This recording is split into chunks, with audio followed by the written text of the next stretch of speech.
TDP అధినేత Chandrababu Naidu India కూటమి వైపు చూస్తున్నారా? కర్ణాటక డిప్యూటీ సీఎం డీకే శివకుమార్తో చంద్రబాబు అదే విషయంపై చర్చించారా? ఏపీలో టీడీపీ కాంగ్రెస్ కలిసి పోటీ చేయబోతున్నాయా? ఒకవేళ అదే జరిగితే ఏపీ రాజకీయాలు ఎలా ఉండబోతున్నాయి? అసలు ఆంధ్రప్రదేశ్లో ఏం జరుగుతుంది? Watch the story.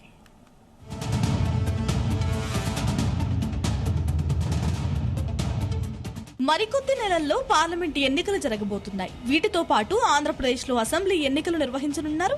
ఎన్నికలు దగ్గర పడుతున్న వేళ సమీకరణాలు వేగంగా మారుతున్నాయి. కొత్త పొత్తులు పొడుస్తున్నాయి. పాత మిత్రులు కలుస్తున్నారు. ఇప్పటికే ప్రధాన పార్టీలు లెక్కలు వేసుకుంటున్నాయి. వ్యూహాలు ప్రతి వ్యూహాలు రచించే పనిలో పడ్డాయి. ఏపీలో ప్రధాన ప్రతిపక్ష పార్టీ తెలుగుదేశం ఈసారి ఎలాగైనా రాష్ట్రంలో అధికారం కైవసం చేసుకోవాలన్న వ్యూహంతో ముందుకు వెళ్తున్నట్లు కనిపిస్తోంది. ఇప్పటికే జనసేన అధ్యక్షుడు పవన్ కళ్యాణ్ తో టీడీపీ అధినేత చంద్రబాబు ఒక అవగాహనకు వచ్చారు. ఈ రెండు పార్టీలు ఎన్నికల్లో కలిసి ముందుకు వెళ్లబోతున్నాయి. అయితే జనసేనతో పొత్తులో ఉన్న బీజేపీ పరిస్థితే అయోమయంగా కనిపిస్తోంది. జనసేనను వదులుకోవాలా, టీడీపీతో కలిసి వెళ్లాలా అన్న సందిగ్ధంలో కొనసాగుతోంది బీజేపీ.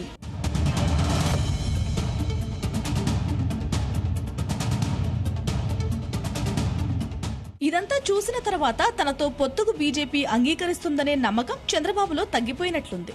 దీంతో అటు వైపు నుంచి నరుకు రావాలన్న సామెతను ఆయన వంట పట్టించుకుంటున్నట్లు కనిపిస్తున్నారు. ఈసారి వైసీపీ ప్రభుత్వాన్ని గద్దెదించేందుకు తన వ్యూహాలకు పదును పెడుతున్నారు. ఇందులో భాగంగానే చంద్రబాబు ఇండియా కూటమి వైపు చూస్తున్నారా అన్న అనుమానాలు కలుగుతున్నాయి. ఇండియా కూటమిలో ప్రధాన పార్టీలు కాంగ్రెస్, తృణమూల్ కాంగ్రెస్. గత ఎన్నికల్లో కాంగ్రెస్ తో కలిసి పనిచేసిన చంద్రబాబు ఆ తర్వాత దూరంగా ఉంటూ వచ్చారు. అయితే తాజా రాజకీయ పరిణామాలు చూస్తే టీడీపీ అధినేత వ్యూహం మార్చారన్న అనుమానాలు కలుగుతున్నాయి.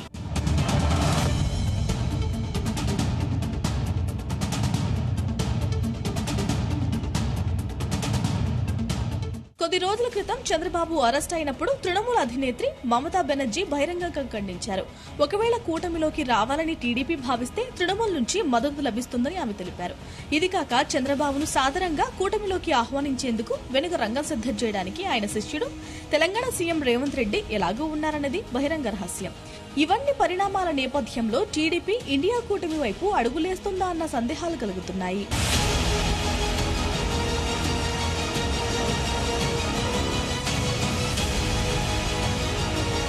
బెంగళూరు విమానాశ్రయం వేదికలో గురువారం ఒక ఆసక్తికర ఘటన చోటు చేసుకుంది. కర్ణాటక ఉప ముఖ్యమంత్రి, ఆ రాష్ట్ర పీసీసీ అధ్యక్షుడు డీకే శివకుమార్, టీడీపీ అధినేత చంద్రబాబు కలిసి మాట్లాడుకోవడం హాట్ టాపిక్ గా మారింది.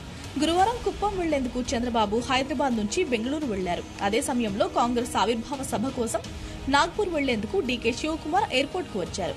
ఎదురెదురు పడిన ఇద్దరు నేతలు పక్కకు వెళ్లి కాసేపు మాట్లాడుకున్నారు. ఇదే ఇప్పుడు ఆసక్తికరంగా మారింది. ఇద్దరి మధ్య రాజకీయంగా ఏమైనా చర్చ జరిగిందా అన్న చర్చ మొదలైంది. అయితే ఇండియా కూటమిలో టీడీపీ చేరికపైనే ప్రధానంగా వీరి మధ్య చర్చ జరిగిందన్న ప్రచారమూ ఊపందుకుంది.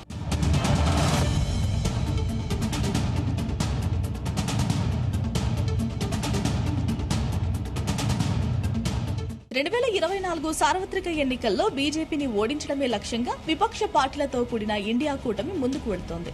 అందులో 26 పార్టీలు ఉన్నాయి. అటు ఎన్డీఏ కూటమిలో 38 పార్టీలు కొనసాగుతున్నాయి.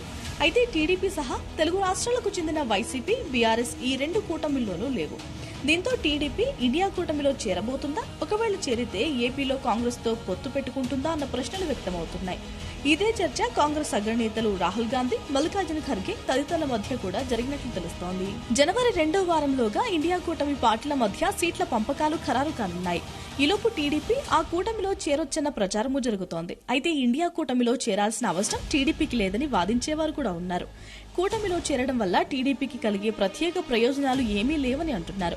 ఒకవేళ కూటమిలో చేరితే ఏపీలో కాంగ్రెస్ తో కలిసి పోటీ చేయాల్సి ఉంటుంది. ఆంధ్రప్రదేశ్ లో అంతగా బలం లేని కాంగ్రెస్ తో పొత్తు వల్ల టీడీపీకి ఒరిగేది ఏమీ ఉండదని కొంతమంది వాదిస్తున్నారు. దీంతో లెక్కలు కట్టుకుని అన్ని బేరీజు వేసుకుని ఆ తర్వాతే టీడీపీ ఒక నిర్ణయానికి వచ్చే అవకాశం ఉందంటున్నారు. మొత్తం మీద ఎన్నికల ముందు ఎలాంటి పరిణామాలు జరుగుతాయా అన్నది సర్వత్రా ఆసక్తి నెలకొంది.